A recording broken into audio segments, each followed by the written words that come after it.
Greetings, all you Jackson Jennets, and welcome to your daily dose of donkey with Ginger. It's your boy, the Viking Donkey, coming at you solo this week because crazy stuff has been happening. Easter holiday. We're still in the off season. Not a whole heck of a lot of Steeler news, Steeler Nation. I'm sorry about that, but we'll do our best to keep you entertained as we do have a position group breakdown this week, and we're going to the defense side of the ball. But first, I want to talk about some fun things happening around in just football in general. Fan-controlled football league is back. You can watch that on Twitch. Uh, it streams all the time. You can even help decide plays and stuff. It's kind of a little gimmicky thing, but it's like the modern-day iteration of what arena football is becoming. Some fun players out there. Johnny Manziel. Terrell Owens at 48 years old caught a touchdown in that football league. I mean, it's not the greatest thing ever, but it's kind of fun to watch. It's entertaining. I kind of enjoy the fan-controlled football league. We also have the return of the USFL. I'm not quite sure why all the teams aren't just Birmingham, since that's where they're playing every football game, which makes no sense to me because you're definitely not going to draw fans into the stadium having it only in one area. You'll probably get one game a week that's well attended and not the rest because no one's going to go to 4 different football games in a day. It's just, I don't know what they're doing there, but good to see these players get some more experience. Some of these guys get a chance to show themselves. Some maybe guys who have failed in the NFL get a chance to prove it. And as I've been saying for a long time, I like seeing these spring leagues happen. I think the XFL is actually partnering a little bit with the NFL on trying out new rules and things. What I really want to see is one of these spring leagues essentially become a minor league system for the NFL, where a guy like Mason Rudolph, a guy like Duck Hodges, these quarterbacks that are buried on a depth chart so they don't ever really get to see the field because you don't rotate in a quarterback. You can rotate in a receiver, get them a little playing time. I want to see quarterbacks who are the developmental guys get developmental games because there's something to be said about a quarterback getting game action that is so much better than just practice reps, where he's out there getting hit, where he's actually throwing the ball in snaps that matter. And maybe you make the minor league system more incentive-based, so the better they do, the more they get paid while playing in those quote-unquote minor league games. But I think it would be good for football as a whole, the development of the game, if there was an area where a team could draft these guys who are raw and have a spot to safely develop them. You keep like a 10-man minor league roster that goes to your developmental team, and you get to play them through the year, and it's just mainly off the NFL. Because we know there's enough money in the NFL, they could afford to run a minor league system, much like Major League Baseball, where the minor league teams aren't expected to win games. They're not expected to make money, but they're expected to develop the players. And watching all this spring football come back, I'm just like, that's what I want to see. I want to see the bottom of the roster type guys, like DeMarcus Christmas is, like Mason Rudolph at backup quarterbacks, like Paxton Lynch, like Devlin Hodges, Mons from Minnesota. These guys who are developmental quarterbacks actually get to play in the development. These linemen who maybe, I don't know, Sean Mahan's a good example. Spent 8 years in the league before he actually became a starter, then became a Pro Bowler at one point and started like 6 straight years. I want to see those guys not just have to sit there, but get a chance to go play in game action. Like, heaven forbid, would anyone miss Kendrick Green or Dan Moore Jr. getting more playing time out there and developing their game so that maybe they are competent starters next year? I think not. I love spring football. The USFL, I'm going to be honest, the product was kind of very, very bad.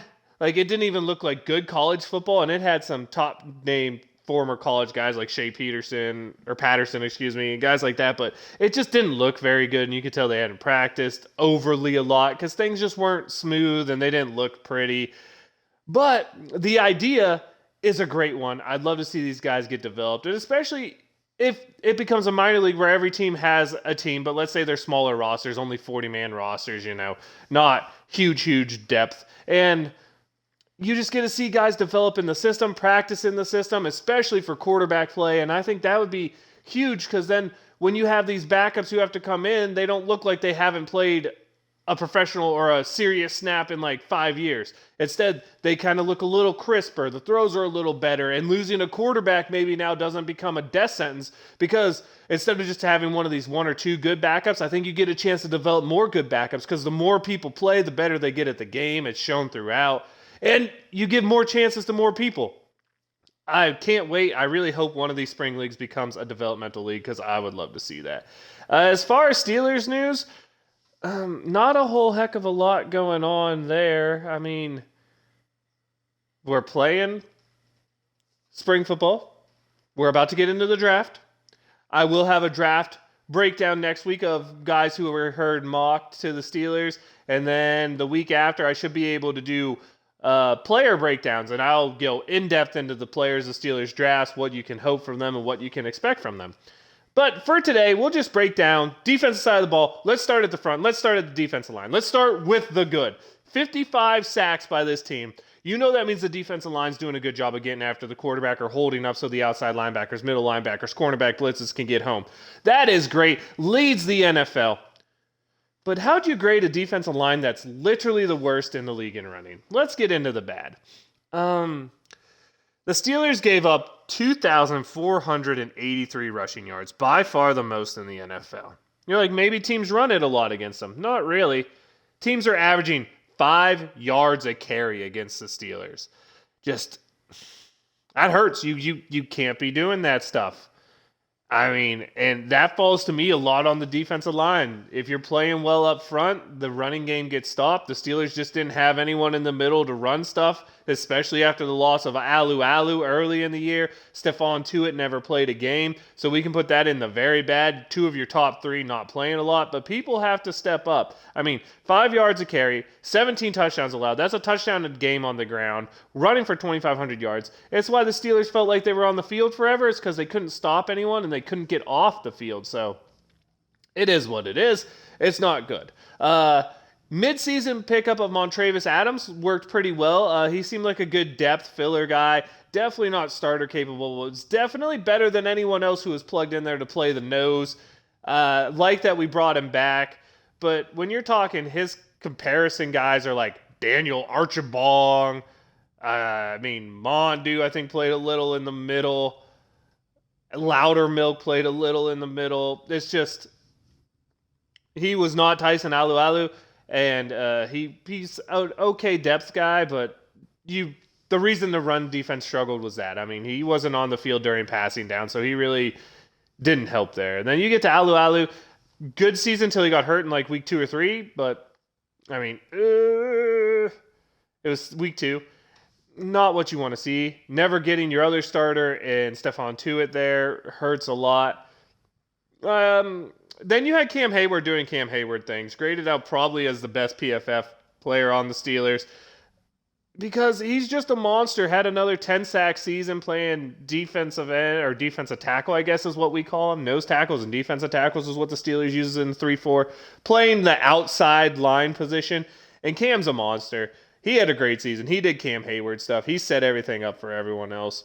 But when you look at some other names who are out there, I mean, Carlos Davis, Khalil Davis, the guy we ended up cutting in the middle of the season, I don't know why I can't remember his name, the dude from Alabama. Isaiah Buggs. None of these guys stepped up. None of these guys played well.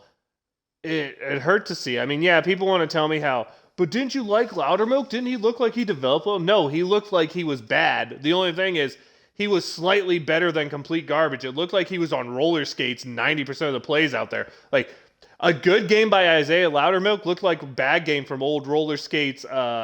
Cam Thomas, was that his name? I don't remember. The guy we signed from San Diego who was supposed to come in here and play really well and just was terrible like 5-6 years ago. I can't give Loudermilk any good stats. I mean, he had a sack on the season, but his sack on the season, he got credited for a sack while being 15 yards away from Baker Mayfield because Baker Mayfield ran out of bounds behind the line of scrimmage when no one was near him instead of going past the line of scrimmage. So because Baker Mayfield ran out of bounds and it was behind the line of scrimmage, someone had to get a sack, and that went to Loudermilk. Not impressed there. I mean, you have Henry Mondu, and Ginger's going to hate me for this evaluation, but I like him on special teams. He has heart. He gives effort. That's not bad to have on special teams. If I ever have to watch him play defense again, though, my goodness gracious, no. He had a couple nice moments in the year. I believe he even had a sack. And he had those locks flowing every now and then. Would get in the backfield. But if you put on the tape, he's just another one of those guys who the reason teams could run on us. He's 3, 4, 5 yards down the line of scrimmage every running play, just getting blown off the football. And it's it doesn't look good.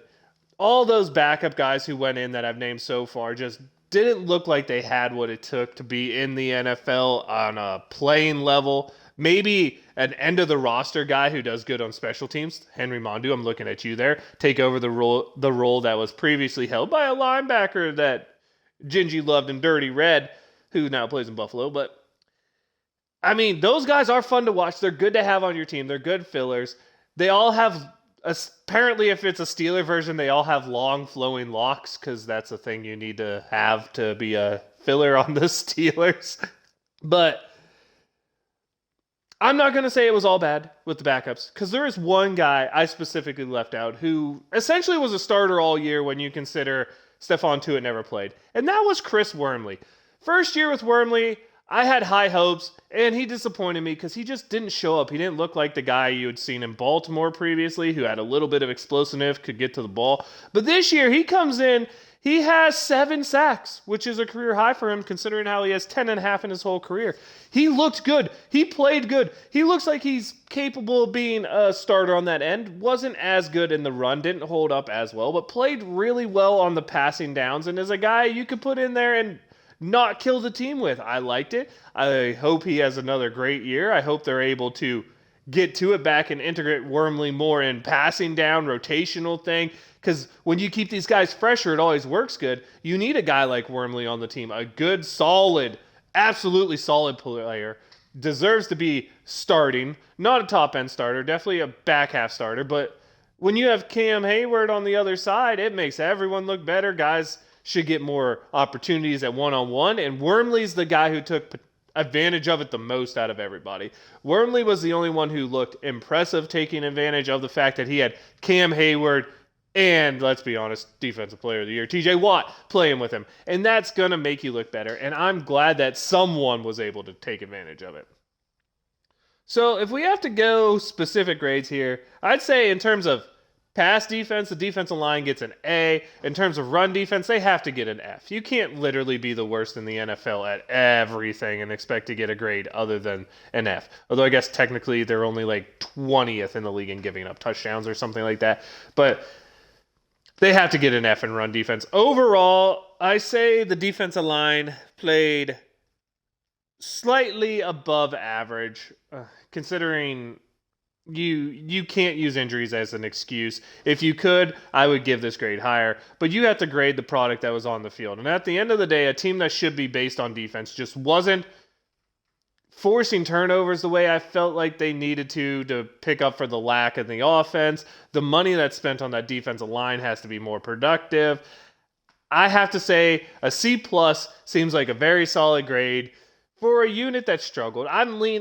It's hard to me. Can we get is there a grade between C+ and B-? Because that's where they would be. I think they're slightly above a C+, but I think they're slightly below a B-, which you could be like, well, those two grades go together, donkey. Aren't you stupid? Yeah, I kind of am sometimes. And I don't know how to describe my feelings here because it's like, where do I really want to put them? But that's my grade on the defensive line. Let me know what you think. Let me know if there's someone I forgot, some special performance you saw that I didn't put out there other than Cam being a superstar and really Wormley stepping up.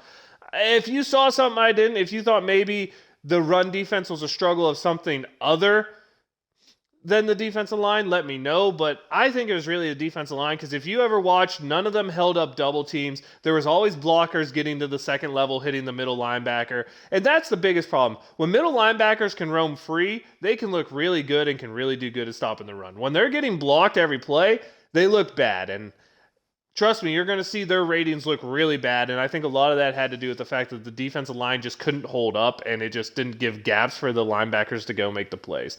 So that's where I'm going to leave them. That's what I'm going to give their rankings to. It's time for a shout-out. And my shout-out this week's going to go to the guy who impressed me the most on the defensive line, and that is Chris Wormley. Cam Hayward, you're awesome, but we expect it from you. Chris Wormley, what a season you had. Definitely needed. Huge part of the Steelers being able to make a playoff run was the improvement from year 1 to year 2 in the Steelers system of Chris Wormley. So that is my shout-out for the week. Good on you. Keep it up. Let's hope for a great year.